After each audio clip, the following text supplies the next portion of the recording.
Hello, good evening, and welcome. My name is Susan Engel, and I have the privilege of being the director of 92nd Street Y Talks. Before we begin, allow me to bring your attention to some upcoming events of interest at 92nd Street Y. Tomorrow night, we are proud to welcome England's Chief Rabbi, Rabbi Jonathan Sacks, to our stage. Then don't miss, on December 13th, we have a very special program with Madeleine Albright, Nicholas Kristoff, and others discussing the important topic, responsibility to protect. Can it make a difference? How to prevent genocide and other crimes against humanity. I invite you to go to our website, www.92y.org, for a full listing of all our winter-spring programs just announced. Now for tonight. Our topic, what is Jewish culture, is certainly a question that lies at the heart of what we at 92nd Street Y are all about, especially as our mission implores us to be the model Jewish community and cultural center for the 21st century. So we were particularly delighted when the Posen Foundation approached us to celebrate the launch of their incredible 10-volume series of the Posen Library of Jewish Culture and Civilization. The synergy could not be more perfect, and I want to thank the Posen Foundation and Felix Posen, their visionary founder and leader, for bringing us together tonight.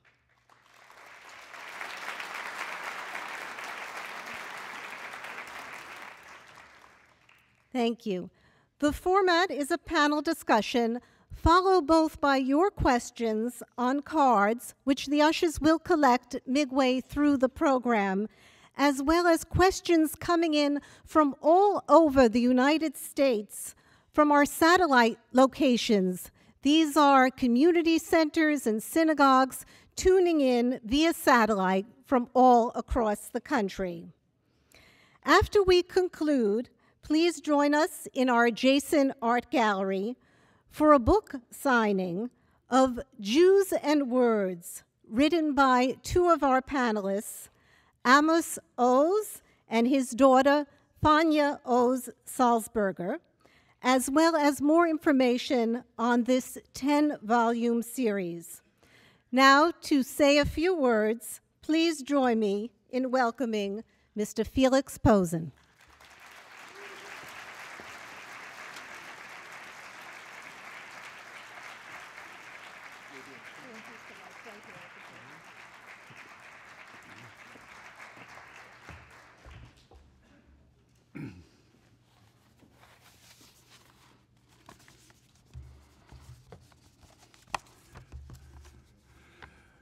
My warmest welcome and greeting to all of you, family, friends, distinguished guests. This event is a celebration of Jewish culture, of Jewish books, and the publication of the first 1,100-page volume of the Posen Library of Jewish Culture and Civilization by Yale University Press. By the year 2017, the entire Posen Library, 10 encyclopedic volumes, should be complete and collectively will span the entirety of Jewish history from biblical times to the present. I would like to say a few words about this monumental project, which began 14 years ago and has involved more than 120 internationally recognized scholars. It arose out of my desire to create materials to teach Judaism as culture, an approach to Jewish learning which includes Jewish history, literature, and philosophy. The secular tradition of Spinoza, Mendelssohn and Ahad Ha'am, Jewish politics and social movements I first discovered this history late in life. I was born into an Orthodox Jewish home with an adequate religious education in an Orthodox cheder. And so I was not exposed to the broader cultural aspects of Judaism.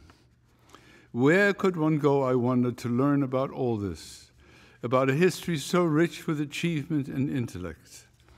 The answer, sadly, was nowhere. There were no courses in schools or universities, nor was there a single literary source available, not even the Encyclopedia Judaica. I inquired among my learned friends, would it be useful or even practical to develop a kind of a cultural shas, or Jewish library, which would include the totality of Jewish literary and cultural creativity? The overwhelming response was positive, and so the Posen Library project was launched. 14 years later, the first volume is finally complete. It's a staggering achievement. I want to thank the many excellent scholars involved. James Young, the editor-in-chief, Joyce Rappaport, the executive editor, Deborah Moore and Nurit Gertz, the volume 10 editors. Unfortunately, Nurit Gertz could not come for medical reasons, but you will meet with Deborah Moore. And Amos Oz and Fania Oz-Salzberger, father and daughter, who have contributed a beautiful companion volume written in their inimitable style called Jews and Words, a charming, immensely readable book about the glory and richness of Jewish literature, written with humor, style, and love. Such an immense bounty raises a question: what will we do with these books? Put in another way, what will these books do for us as readers, as people who cherish Jewish learning and culture? We know that the future depends on transmitting the love of Jewish knowledge to the next generation. How to do that is both a riddle and a challenge. The religious, having had 2 millennia of experience, know how to do this extremely well. But the non-religious, Nobel Prize winners notwithstanding, have no knowledge or experience when it comes to this question. We must start, I believe, by providing more educational opportunities. And that is something the Posen Foundation has supported for over a decade. We started by offering the first ever courses in Judaism as culture for university students in North America, Israel, and Europe. We began a program at Tel Aviv University called Overarching to produce the next generation of teachers in the Israeli Mamlachti public schools. Overarching has proved to be a major success. The demand for these teachers in Israel has far outstripped the numbers of teachers we've been able to train. In the coming years, we shall expand these efforts and have already added, in part, financed by the Ministry of Education in Israel, the teaching of an MA degree for superintendents, principals, and teachers in Israeli schools. Israel's Open University has also just published the first ever textbook on Judaism as culture, intended for undergraduates. And all this may be the way forward in solving part of the challenge of teaching Judaism as a culture. So we have made incredible strides, yet our work has barely begun, especially here in the United States. The next generation of Jews, striving, intelligent, increasingly secular, deserves an opportunity to claim its birthright, a Jewish education. How do we start to provide that for the millions of Jewish students who might seek it? We may begin with the excitement generated by the Posen Library, an education unto itself, and with cultural events like this one, and with our collective desire to understand our rich, complex, fascinating Jewish heritage. We must pass this along to the next generation, for it is their legacy, its generation must struggle to make sense of its legacy. What we call Jewish identity is quite simply the result of that struggle. This has been the case for the majority of the world's Jews since the Enlightenment. My involvement with Jewish philanthropy has been something of a second life for me, and I was privileged to acquire a real Jewish education late in life. Today, I hope that others, old and young, may have the same opportunity. If nothing else, tonight's celebration offers some cause for optimism, for it shows that Jewish learning is still valued, indeed cherished, by many people and institutions. I would now like to thank Jesse Tisch, the manager of our New York office, for carrying the main burden for the organization of tonight's wonderful event. And I also thank his assistants, Helena Gindi and Heather Chait, who are here. Finally, and most importantly, my thanks to my son Danny for his management of the foundation and his creative thinking, charting new directions for the future of our work. Thank you very much.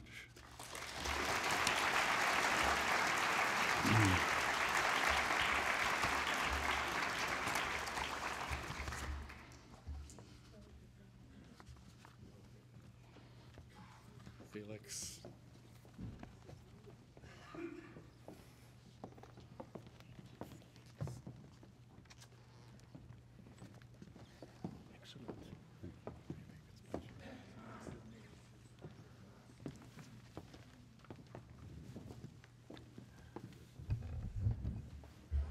Thank you for coming tonight. My name is James Young. I'm the editor-in-chief of the Posen Library of Jewish Culture and Civilization, a project we've been working on now for 12 years. The first question we had when we began was, what is Jewish culture? We've been debating it ever since, and we plan on debating it until the very last chapter, very last volume is written. This evening, I just want to introduce our panelists. We will speak or among ourselves for about 50 minutes, and then we'll take questions and answers from the audience here and from the audience across the nation, where several hundred JCCs are showing this simulcast.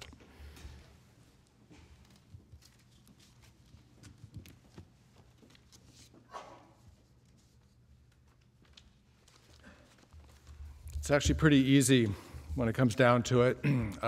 We do have people who hardly need an introduction. I'll begin with those who came furthest today, Amos Oz and Fania Oz-Salzberger, his daughter. Rather than pulling together a gigantic bibliography of Amos's work, he would rather that we share this with you. For 4 decades, Amos Oz has been known in Israel and abroad for 2 things.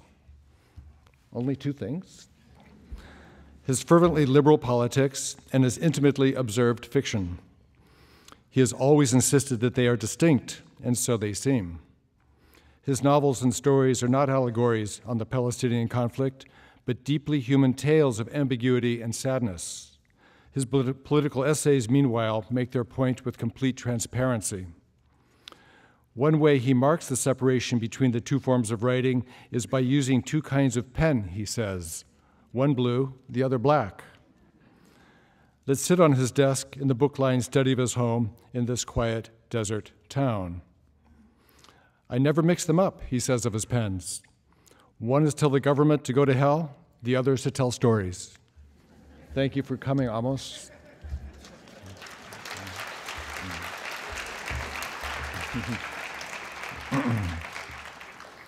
Fania Oz-Salzberger is a writer, historian, and professor at the University of Haifa. She recently held the Leon Lieberman Chair in Modern Israel Studies at Monash University in Australia and a visiting Lawrence S. Rockefeller Professorship for Distinguished Teaching at Princeton. She lives in Zichron Yaakov, Israel. She's an absolutely distinguished scholar. We're very happy, actually, to have her on the main editorial board of the Posen Library. I'm still trying to picture the chavruta between father and daughter as Amos and Fania wrote this book tonight, Jews and Words. Daniel Libeskind is also somebody who needs no introduction. An international architect and designer of Polish-Jewish descent, Libeskind founded Studio Daniel Libeskind in 1989 with his wife Nina, and is its principal design architect. Some of his buildings include the Jewish Museum in Berlin, the Felix Nussbaum House in Osnabrück, Germany, the Danish Jewish Museum in Copenhagen, and the Contemporary Jewish Museum in San Francisco. In addition, he's the master planner for the World Trade Center site in New York and is involved in an array of cultural and commercial projects internationally. Daniel Libeskind's commitment to expanding the scope of architecture reflects his profound interest and involvement in philosophy, art, literature, and music. He is competent in all these areas, and all of these areas in Jewish art, literature, music, and architecture as well. And finally, our co-editor of Volume 10, which is coming out and for which this is really a launch, is Deborah Moore. She is Frederick G.L. Heatwell Professor of History at the University of Michigan, where she directs the Jean and Samuel Frankel Center for Judaic Studies. Her books on the social history of American Jews in the 20th century have helped to establish American Jewish history as a field. She is the co-editor of Volume 10, 1973 to 2005, of the Posen Library of Jewish Culture and Civilization. She's also the author of a trilogy, At Home in America, Second Generation New York Jews, GI Jews, how World War II changed a generation, and To the Golden Cities, Pursuing the American Dream, Jewish Dream in Miami and LA. Most recently, she served as general editor for The City of Promises, A History of the Jews of New York. She and Paula Hyman, as I described today on Shalom TV, are the two greatest pioneers, I think, of Jewish women's history now living. It's just a great pleasure and honor, Deborah, to have you here too.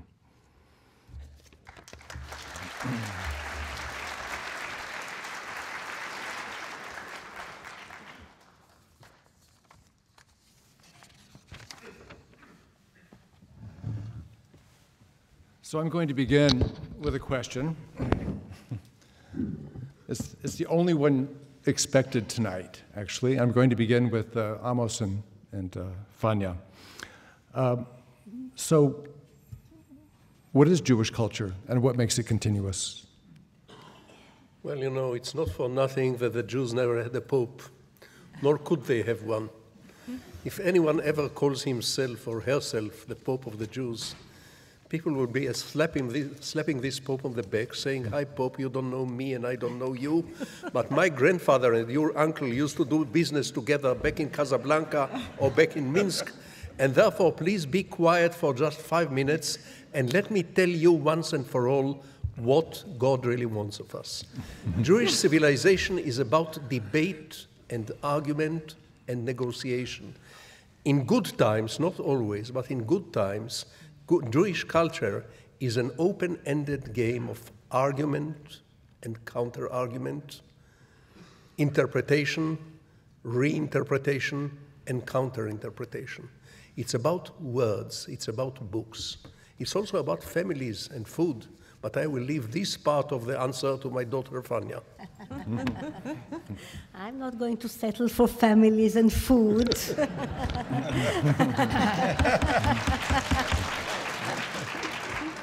Because part of the story is the story of cerebral women. Jewish culture is about the printed word. Every culture, every civilization has oral lore, and always had oral lore.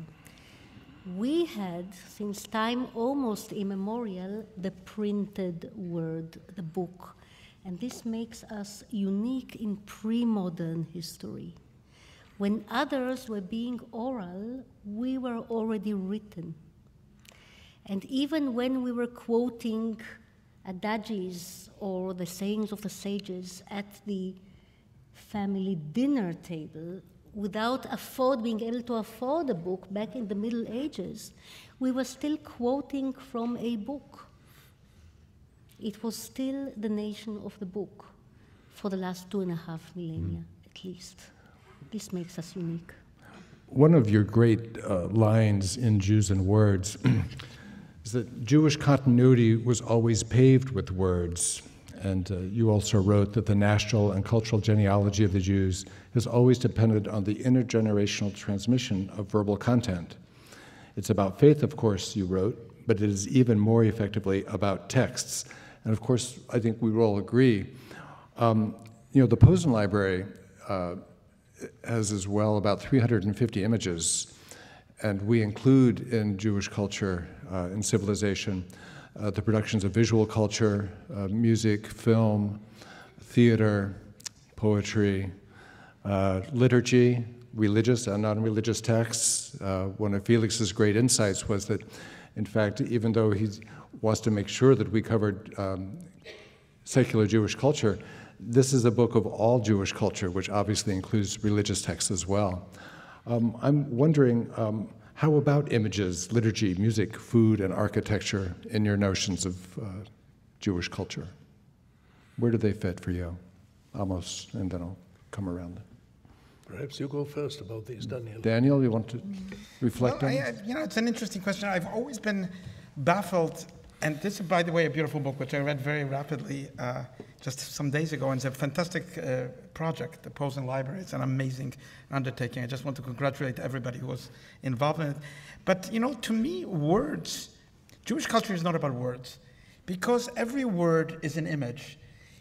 Every word refers to... Every image is a word. They're both, they're intertwined. Exactly. But ultimately, I think the image and its reference to substantial reality transcends even the written word. And I think the spirit of Jewish people has always been unfathomable to others because it's not based on a narrow idea of the word. The word is really wide. And as you point in your book, it is touching on many, many aspects that are not obvious in the word. But I would say that generally in history, architecture, music, the plastic arts have been underestimated. Cities have been underestimated because of whatever historical circumstances, the vocabulary developed to discuss Jewish culture. But I think it's not the destiny of Jewish culture to be only thought in terms of the word in that way, because to me, really, it is the book of life that is Jewish. And the book of life includes the freedoms that we have to engage in many, many different kinds of engagements, which, of course, can be read in different ways. And you can read a city the way you can read a book. Maybe it's a little bit different, but you can still read it, and you can still apply a interpretive power of creativity, of passion, to things that seem to be nameless, to things which seem to touch upon something which is not verbal. And I think that's, to me, the essence of art. Because what is art? It's a probe into what has no name. And that's, to me, also very much coincident with Jewish thought. Thank you, Daniel. Deborah? Yeah, I would like to sort of put in a word for food, as well as for other texts, which is where you were heading in some ways, by suggesting that Jewish culture encompasses a variety of things that are, as we say in the Academy today, read. That is, they're interpreted, they're understood, they're responded to in many of the ways in which you are speaking specifically about words and written and published texts. So the circulation of images or of buildings, or if I can say of food, provides us with a wonderful way of thinking through questions about what makes Jewish culture. So if you take something like food, we know that there really isn't any such thing as Jewish food, right? Okay. What there is a system of laws around kashrut, of how to prepare food. But Jews end up taking the food around wherever it is that they're living, modifying it slightly so it fits the laws of kashrut, and then when they leave and they move somewhere else, they carry with them that food. And so that movement across time and space is part of what makes food Jewish, in that it acquires a valence that it didn't have and meanings that it didn't have prior to when it was first created. Wow. And we see that in this volume with a variety of written texts, but also visual texts that have moved, even in the short space of time here, that have moved across space and time to become part of Jewish culture, sometimes in very unexpected ways. Fania? Well, to follow up both on Daniel and on Deborah, if I may, Jews have always been very verbal, also about the non-verbal. That's true. And think of the admixture of books and food, so the Jewish dinner table. In this, I think we differ from both Islam and Christianity. Christianity came relatively late to putting the Bible on the kitchen table. That had to wait for Martin Luther, not before Martin Luther was the Bible or the book on the kitchen table. Jews had it from times immemorial, so that the daughters and the wives were also, they had access to the written word. When children went to the cheder at the ripe age of 3, regardless of whether this was Yemen, Casablanca, or East Europe, they were given sweets to accompany the alphabet. Almonds and raisins in East Europe, marzipan and other delectable sweets in North Africa. Same goes, honey sometimes on the aleph, spread with honey. I never knew whether the mothers meant for the kids to enjoy the alphabets or to enjoy the food even more when they read along with it. We care for both. But the verbal and the sensual were always interconnected at the Jewish table. And I think this is where we and Daniel's art meet halfway, I think, in a very sweet sort of space. And to continue on the same point, much of Jewish continuity occurred around the family table, perhaps more around the family table than in the synagogue. Perhaps more around the family table than in the yeshiva and in the cheder. People think of our holidays, think of our Sabbath Eve, think of the Haggadah for the Seder night. This admixture of eating and celebrating and remembering and conveying the heritage from one generation to the next. Very often 3 generations were sitting around the same table. And they have not just, as many Christians do, said the blessing and turned to the food. They combined the eating, the remembering, the debating, the arguing, and yes, indeed, encouraging the young to beg to differ. That is something which is very specific to our civilization. Encouraging the young from a very, very early age to have an independent position. A bar mitzvah boy was asked to say a chidush, namely to give his own insight on a given text. A groom on his wedding day was again expected to say a chidush, to say something new which he hadn't read in the books, which is not part of what he was taught, which he have not learned by heart. This, I think, is another characteristic of our culture and civilization. In that vein, I love this idea that, of course, there's nothing intrinsically Jewish about the foods we call Jewish food now, but the Jewishness is almost something that gets baked into it in transit. Right. We have a nice trope there. And this goes back to one of the very early debates we had around arriving at how to define and select pieces for the anthology. And there's even an argument within the Jewish academic community between those who believe that there is something sweet, generous in Jewish culture, that Jewish culture kind of derives of itself, about itself, and grows of itself. And others like David Beale, who would suggest that Jewish culture, like all cultures, are produced in this reciprocal exchange between and among cultures, which is something that you and I would agree with, especially around food. So the question would be, what made these particular pieces in the anthology which you selected Jewish? That is, what makes Jewish culture Jewish? So what makes Jewish culture, I mean, that's a really challenging question, especially in the modern age, because in our contemporary times, you have lots of different forms of culture.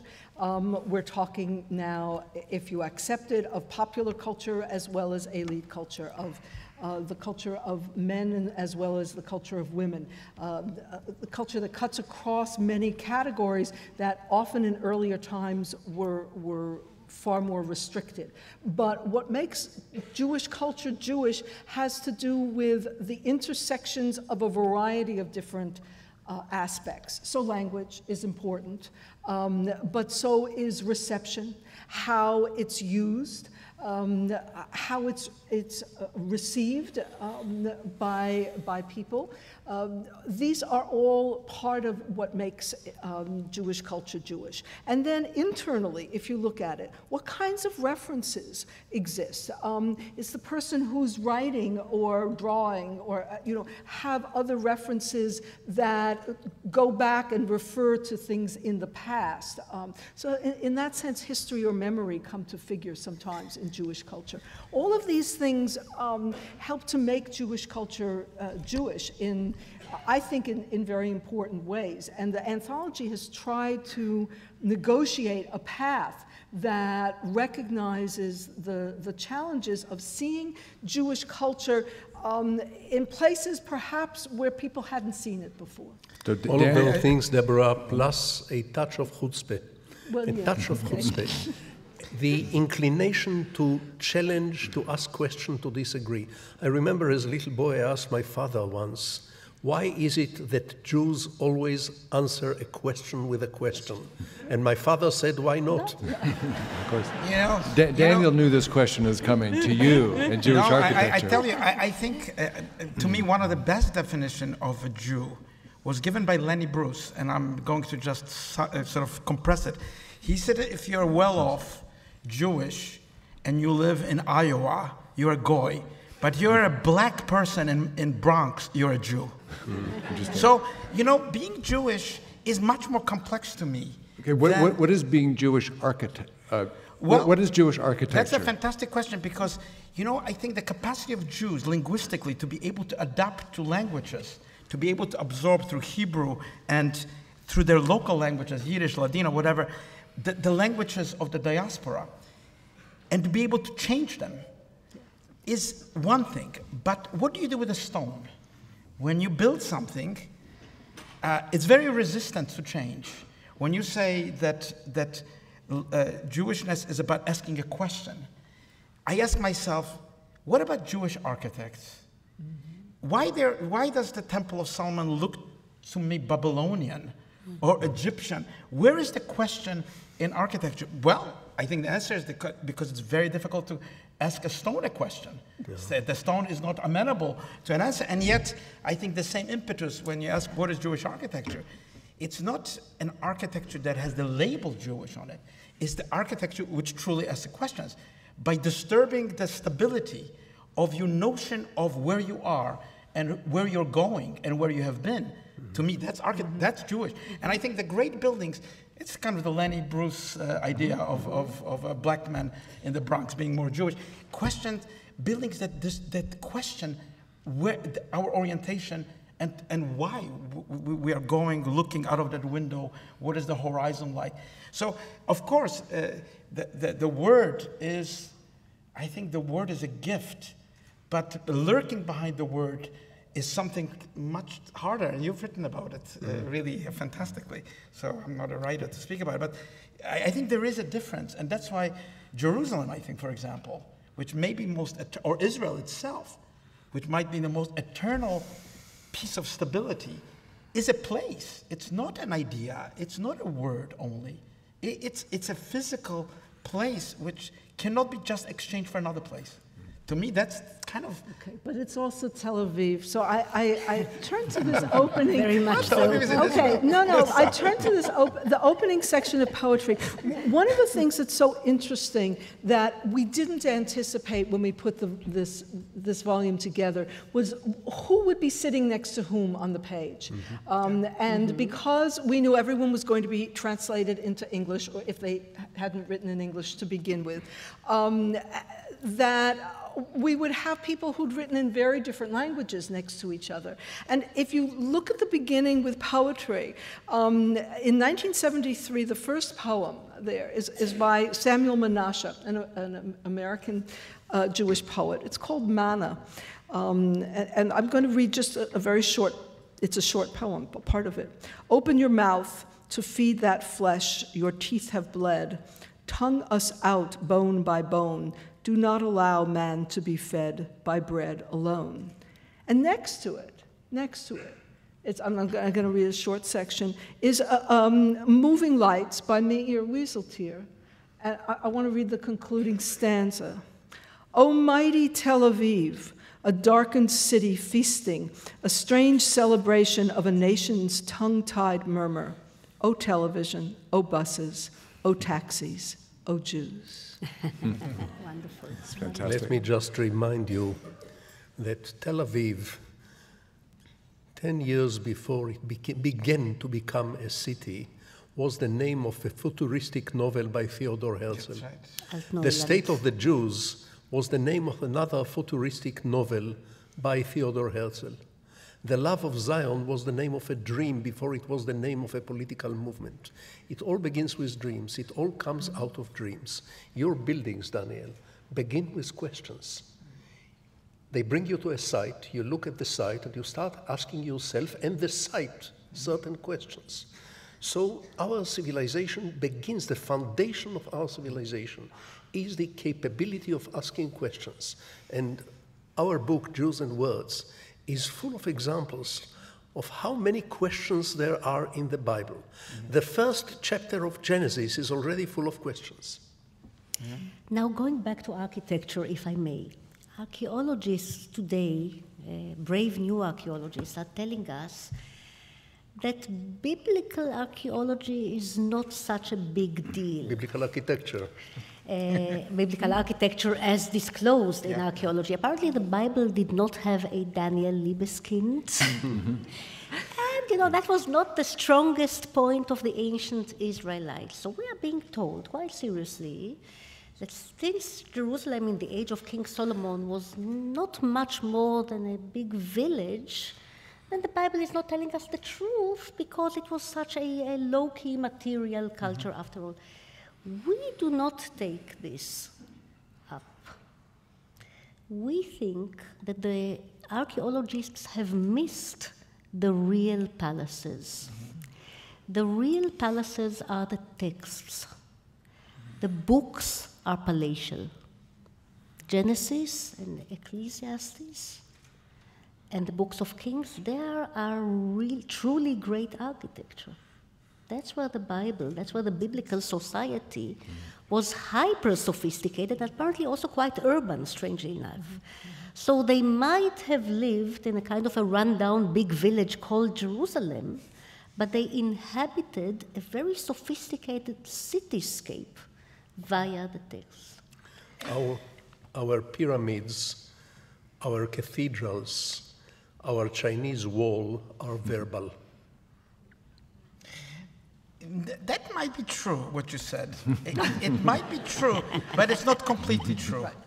Because... That's a very Jewish retort.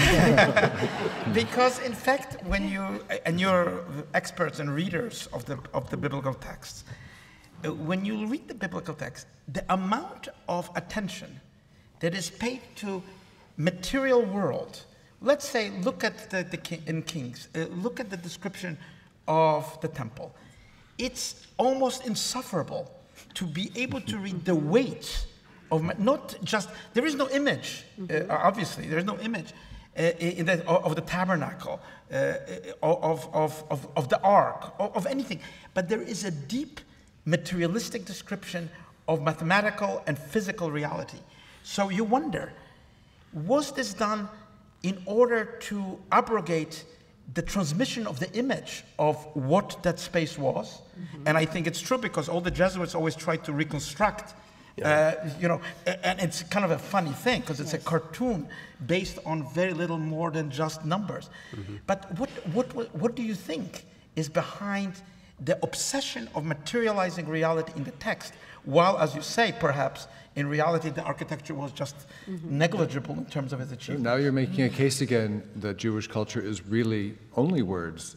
The tabernacle, perhaps, as described, was meant to exist only in its measurements and words and thick description. But I don't think so, because I think the description begs the question that the description is so precise that, and it is not like Giordano Bruno walking through the art of memory in your mind. Yes. You really are referred to a reality greater than your own mind when you're in the temple. So maybe, it's a mystical question, I would say, and certainly, the commentaries speak a lot about it. But I do believe that architecture was at the center of the thought, and the material place was at the center of the thought, and that's why Jews have never forgotten Jerusalem. Why? Otherwise, they would have forgotten it. If it was only verbal, if it was only in the words, they could have lived with Jerusalem in Germany or in Asia or wherever they were. But they didn't forget it, and I think they didn't forget the place because it's true. So I want to Daniel, you and I may have a slight disagreement about the definition of the term verbal. Every great literature, not just Jewish literature, is vivid, specific, concrete, picturesque, descriptive, you name it. This is the hallmark of every great literature in every generation and in every culture. And of course, the Bible gives us a rendering of the temple and a rendering of Jerusalem and the rendering of the mountains of Judea and the rendering of the orchards of En-Gedi. We are there.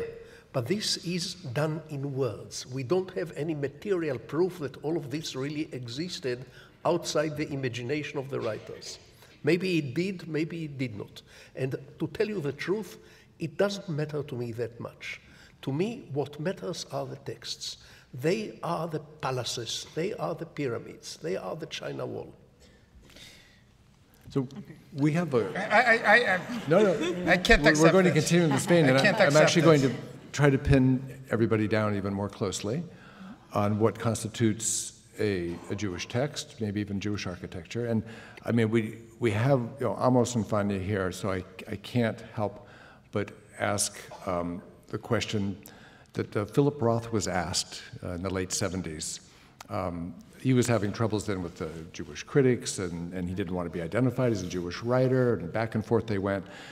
But then he averred that if there were anything Jewish about his writing, and I'm going to describe it to you, and I would like you to, and I know that Amos has been no big champion of Philip Roth over the years, but respectful of his place in letters in this country. He said, the Jewish quality of books like mine doesn't really reside in their subject matter. Talking about Jewishness hardly interests me at all. It's a kind of sensibility that makes, say, the anatomy lesson Jewish, if anything does. The nervousness, the excitability, the arguing, the dramatizing, the indignation, the obsessiveness, the touchiness, the play acting, above all, the talking. The talking and the shouting. Jews will go on, you know. It isn't what it's talking about that makes a book Jewish. It's that the book won't shut up. The book won't leave you alone, won't let up, gets too close. Listen, listen, that's only the half of it. I knew what I was doing when I broke Zuckerman's jaw. For a Jew, a broken jaw is a terrible tragedy. It was to avoid this that so many of us went into teaching rather than prize fighting. Unquote. How is this different from your definition of what is Jewish about Jewish literature? Well, it's not very different. It's wonderful, and I tend to agree with every word. I think it's written with a healthy amount of chutzpah, and I like it. I believe that now we have to add playing with one's smartphone as being a Jewish thing too. But, you know, there is this. I think he's on to something. And again, I'm not sure that we are in such great disagreement after all, although I'd love to find out that we are in disagreement, but that's what being Jewish is all about. But creative nervousness, I think that other cultures create more elegantly. We are nervous when we create. We are nervous. That's one thing which I think is very, very Jewish. We are unsettled, we are disquieted. But you're right, because the word is not a rigid word. It's not a word that has been frozen in some formaldehyde. It's a living word. Oh, yes. And the living word means it's a word that can change things, which means it can change the material reality as well. And I think that's the genius of the ancient texts, Jewish texts, because here I'm reminded of an interesting quote that I remember from Edmund Husserl, a Jewish philosopher, who was the teacher of a Nazi philosopher, Martin Heidegger. Martin Heidegger dedicated a book, his most important book, Being and Time, to Husserl. This is what Husserl said. He said, tradition is a form of forgetting.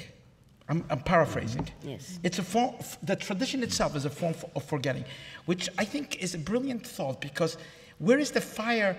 The fire is not in the tradition, the fire is in the living word. And I think you describe, I think, beautifully the complexity of the conversation that takes place in a Jewish sense, in a Jewish civilizational sense. And I think that's, to me, the word that is ever present in other aspects of, because we have the notion from the biblical text that the word is more than just its meaning. The word is a reference to something beyond itself. It's not the word was with God, and the word was God. What is St. John? What was that? In the beginning was the word, and the word was with God. No, there was another step in between, but then it wound up with God. But that's certainly not Jewish. Oh, yes. By the way, architecture, don't you worry, is inherent in the text. Some of the Jewish texts are deeply architectural. They are. Not so much the Talmud, but many of the biblical books are so beautifully crafted in architectural terms. Yes. Not only that, but I think the Kabbalistic tradition of taking the letters and the numerology itself into a building structure, which is beyond something that is obvious. It's really a kind of a tectonic construction that allows you to be free of the semantic meaning of words. Absolutely, but bringing in Deborah's work back again, and it has a lot to do with women's history in which we both happen to be interested, but it goes way beyond that. The material is not the opposite of the spiritual in Jewish tradition. That's They dovetail, they interlink. The verbal is about, as you say, that's true for every great literature, the verbal is about the material, and the spiritual is always grounded in the real world. And that is why most of the Jewish tradition, relating to you again, is the opposite of fatalistic. We think that what we say matters an enormous deal in the real world. You can change the world, in the beginning was the word, by word of mouth. You don't just speak into the thin air. We actually change the world. We build and we destroy by word of mouth. And therefore, what we say and what we write is of tremendous importance in the real world. But you just proved yourself that the word, because of its precision, because of the way it is written, is a fact. It's not just a word. It's the fact that the word has to be written correctly, and it has to be done in a way that transmits the tradition in the construction of the letter itself, shows that the letter is not a virtual letter. It's a real letter. It's a substance. And that's, I think, architecture. Let me offer you a 60 seconds lesson in Hebrew. The Hebrew word davar means a physical object, but also a message, an idea. It means something. It means everything. It means a thing in the broadest sense of the word. It bridges between the physical and the spiritual. Davar is the message of the prophet to the people. This is called davar. This cup is also davar. It's an object. So this one Hebrew word bridges a possible disagreement between my co-author and Daniel.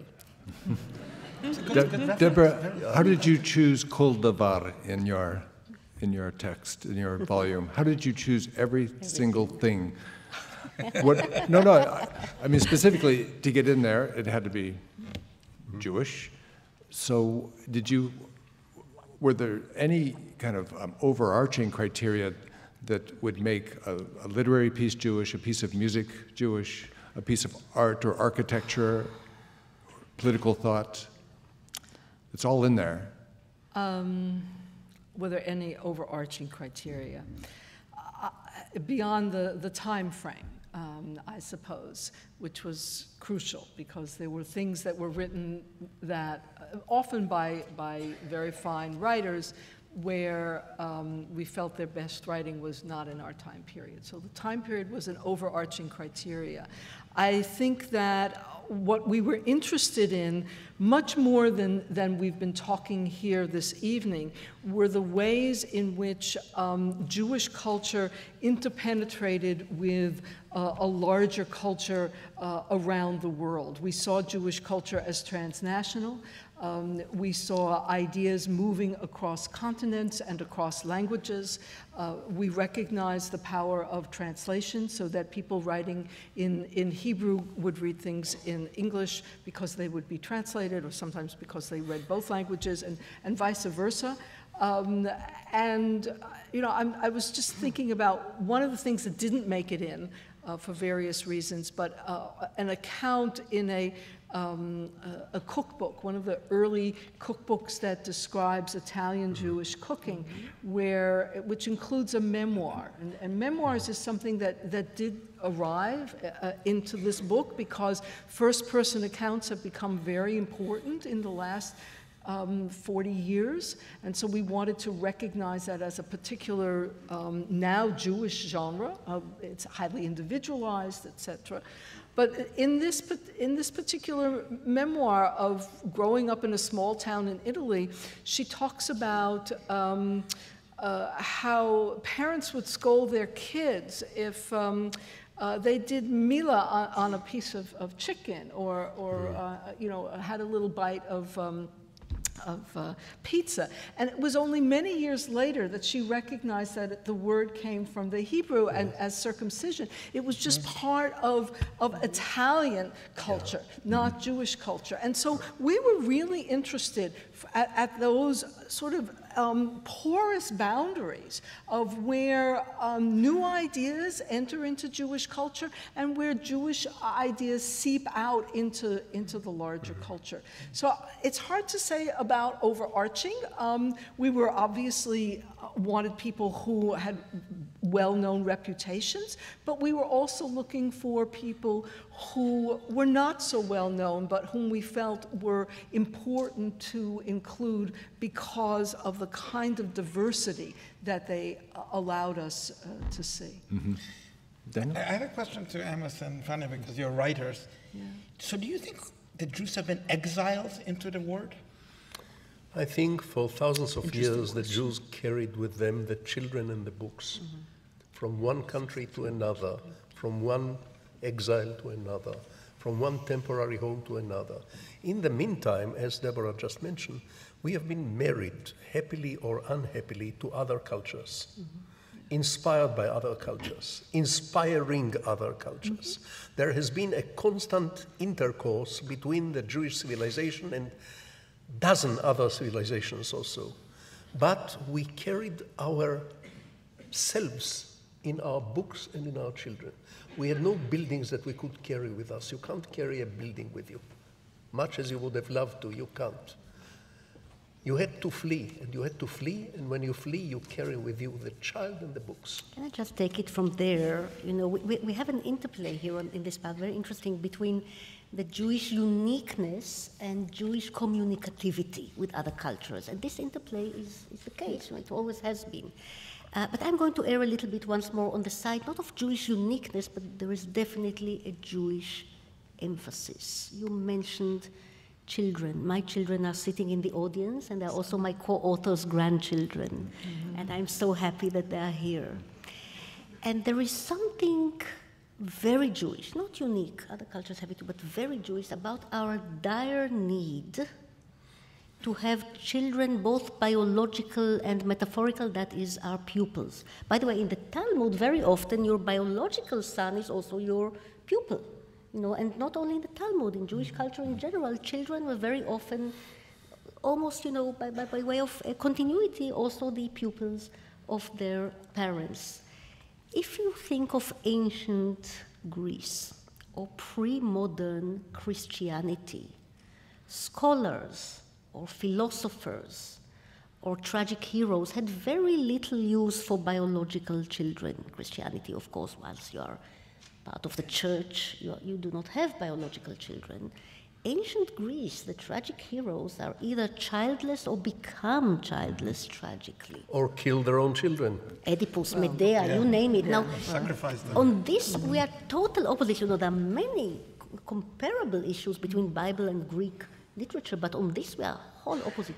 We need our living children, who are also our disciples, to carry, as it were, across the generation, the children and the books and the children. But what I meant by being exiled in the word, we have a celebration of the word in the book. It's certainly a celebration of the word. But are you implying that because of the history of Jewish people, Jews have also been not just put into exile, but have been exiled into language? And then what does that mean in a contemporary world of politics, of reality? Are we condemned to be exiled into language, or are we able to stake out a place which is not in exile? You know, I refuse to treat language as an exile. Language is my homeland. It's a homeland. But it's not your only homeland. It's not my only homeland, certainly not. I'm a child of the landscapes of Judea and of the coastal plain and of the Negev desert. Exactly. But the language is my homeland. I will never treat it as an exile. Oh, good. We have about 15 minutes left, and we have questions coming in. So into this simus, I would like to stir these questions, and I might even stir in one or two of my own, if nobody knows the difference. A question from Pittsburgh. Is Jewish culture as dynamic now as it used to be? Yes. Yes. Absolutely, Pittsburgh. I would agree. Take a vote? Okay. It's amazing. It's amazing. What we had to leave out could fill another half a dozen volumes. That's right. Oh, yes. Yeah. I mean, with the globalization of cultures overall, Jews participating in all of these cultures, recognizing the literally dozens of home languages of the Jews, many of them Judeo-based languages, whether it's Judeo-Persian, Judeo-Arabic, all of it. It's an extremely rich mix. So. Yeah. By the way, when it comes to languages, we have narrowed down a little, because today, globally speaking, there are only 2 Jewish languages, Hebrew and English. That's right. So we are slightly poorer than we used to be, I'm afraid, on this count. But I must recount here, just last week, I opened the Jewish Museum Berlin Academy across the street, which is part of the Jewish Museum's new, and it's an old flower market, so there are sort of objects, cases returning back. But I inscribed an aleph and bet in the skylight, in the light of the entrance. But then I found a quote, which I came across accidentally, from Maimonides, which said, "Hear the truth, whoever speaks it." And I thought, this is a very profound statement. Hear the truth, whoever speaks it. So I asked Mr. Blumenthal, who's the director, and we did make the donation to create a work of art on the museum. So it is in German, in English, in Hebrew, Judeo-Arabic, and Arabic, as it was written. And I think this speaks to the multilingual, because who is in charge of the word? Whose word is it? Everybody claims that it's their word, but the word, and in every culture, the claim is the same for their word. But in an era where we need more tolerance, when we need to engage, I think we need to open the language itself to so many influences, particularly in the Jewish Museum. It's in a Turkish neighborhood in Kreuzberg. Oh, yes. So I thought, why did I not add Turkish and Russian and Polish? Sure. And and maybe that's actually what So happen. the dynamism really exists in the give and take. In the give and take of understanding. And I think, again, I have to just say that Maimonides was such a genius, because he said, hear the truth, whoever speaks it, which means you who speak it have to hear the truth before you speak it. That's wonderful. We have a question from Omaha. A little overdetermined, but you be the judge. Most great leaders in Jewish culture are from traditional and observant backgrounds. Can secular Jewish culture survive into the third and fourth generations? That's a tough question, because questions of survival depend not only upon what Jews do, but also upon what those do who live around them. And so historically, if you look back, the person is right that many Jews came out of Jewish leaders came out of observant homes historically. We've only had a relatively short period of, I don't know, several centuries worth of a kind of secular leaders emerging out of secular homes. And those have been centuries that have been filled with bloodshed and migration and, disaster for the Jewish people, as well as opportunities such as in the establishment of Israel for a kind of secular culture to flourish. So I don't think I don't think, what shall we say, that the answer is in yet, because it's not just what secular Jews do for others to pass on the knowledge. It also depends on where Jews are living and the impact that it has had. I think the answer is sitting by this table and in the auditorium. My co-author, my daughter Fania, is a fourth-generation secular Jew, fascinated by Jewish subjects. My grandchildren in the auditorium are fifth-generation secular Jews, and they are fascinated by Jewish civilization and culture. So the answer to Omaha is definitely yes. Living proof. And we have no horns yet.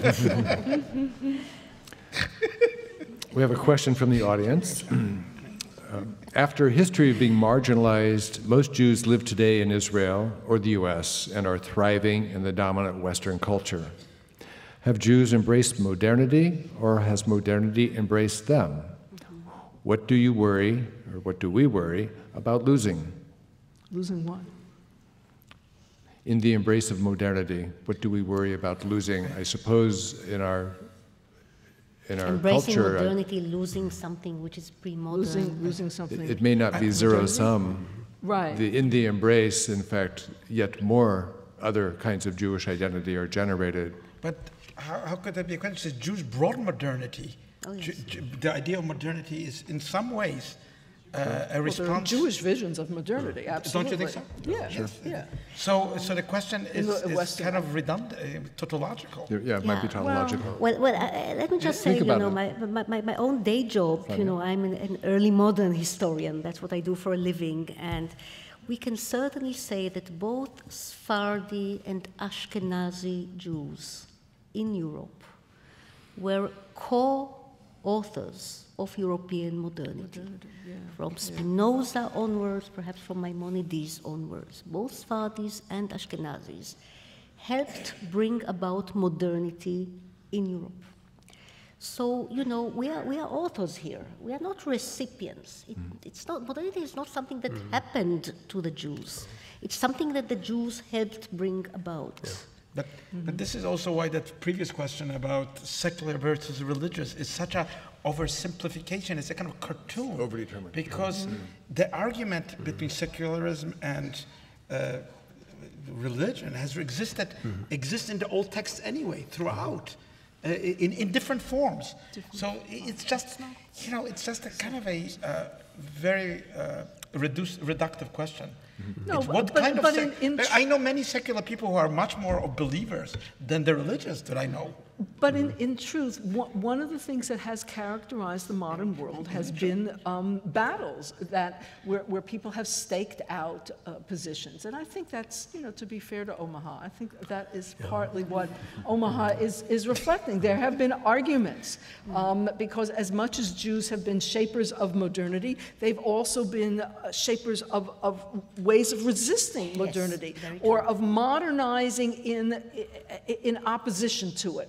So what we think of as Jewish religious life, as Orthodox, is a modernization movement itself, but it gathers its identity and shape in part through resistance to a different vision. Absolutely. Resisting modernity is part of modernity. Tormentedness about modernity is part and parcel of modernity. Well, I think the answer is that you, in modern times, you no longer have to be Jewish in order to be a Jew. Yes. We have bequeathed so much of the Jewish restlessness, of the Jewish curiosity, of the Jewish anarchism, of the Jewish chutzpah, of the Jewish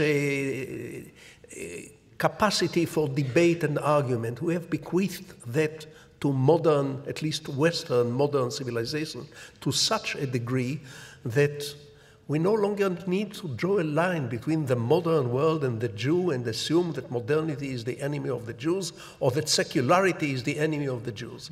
This is based on a very narrow conception, and I would say a cowardly conception of Judaism. So here's a question following that up. It's not from the audience, it's mine. I'll admit. Are we ready to expand Jewish history to include the histories of peoples affected by Jewish history? Absolutely, yes. Are we ready to expand Jewish memory to include the memory of peoples affected by Jewish history? Well, if you focus your question on the Palestinians, the Palestinian history is part of Jewish history as much as Jewish history had become part of Palestinian history. Our histories are tragically interwoven. We are locked together in the same country forever, for the rest of eternity, whether we like it or not. So the answer is definitely yes. You know, in this book, Jews and Words, we mentioned at some point that we would love a Palestinian author to come forward and write a book titled Palestinians and Words. And may our words and their words meet as words do, rather than the way we engage today. Yeah. I would say that certainly in the U.S., the second half of your question is really important because for those of us who work on American Jewish history, one of the crucial pieces of it is not just to look at what Jews have done in a kind of more internal or communal focus, but also to look at the ways in which Jews have helped to shape aspects of American culture and society and been shaped by them, that this interplay has been really important. And just to give an example of feminism, Jews played really important roles in the feminist movement in the United States. They did it as American women, but also as Jews. They were conscious of their Jewish identities, and they had been shaped by a certain kind of Jewish culture that had that measure of chutzpah to articulate a feminist position. They are as important to talk about in the framework of Jewish history and memory as are the Jewish feminists who have changed the character of Jewish religious life and Jewish communal life and Jewish organizational life within the United States. But I have a question, as you were speaking, and as Amos was speaking, about secularism, about the future, that you have 4 generations that prove secularity works. Do you think there can be a Jewish future if people cannot read Hebrew? I think it's much better for people to read Hebrew than not to read Hebrew. Okay. Hebrew is good for you. Hebrew is good for you. Because I personally think Hebrew's always been a language alongside of others, as well as. Of course. No, but I'm saying something else. That without the ability to read the original text, it is bound. The Jewish aspects, Jewish dimension, is bound to disappear, as it disappeared in China, because there were Jewish communities, and there were rabbis, and slowly the rabbis couldn't read the text, and slowly the texts dissolved. I'm not a historian of Chinese Jewish history, but so they tell us. Yes, that's exactly what it was. Sure. But no, the other aspect, of course, is that the Bible in Hebrew is so utterly beautiful. And I have no idea what it's like in English. You know, I can read it in English. I read the there are King beautiful James Bible. translations. I believe you when you say it, but you know, I have no words in English to convey to you how beautiful the Bible is in Hebrew, and amusing and deep and entertaining. So one of the things that's really interesting about the United States is that it has a very deep biblical, English biblical culture to it. And the practice of reading Bible, I mean, as you were describing in terms of other homes, is true in the United States. Certainly in the 18th and 19th century, it was very common to have that Bible on the kitchen table. But paradoxically, today, American public education allows children to study Homer, but not Genesis. You know, for the life of me, as an Israeli, I cannot understand it. No, just as a civilized person, never mind Israeli. That's part of the definition of an Israeli, you know. So our time is now closing, but I would like to remind everybody that even though Deborah's volume, co-edited with Nurit Garrett's, is volume 10 in this collection, there will surely be a volume 11 one day. And our question will be, what will it be? And I'd like to leave it at that. Thank you very much for coming, everybody. Thank you very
much.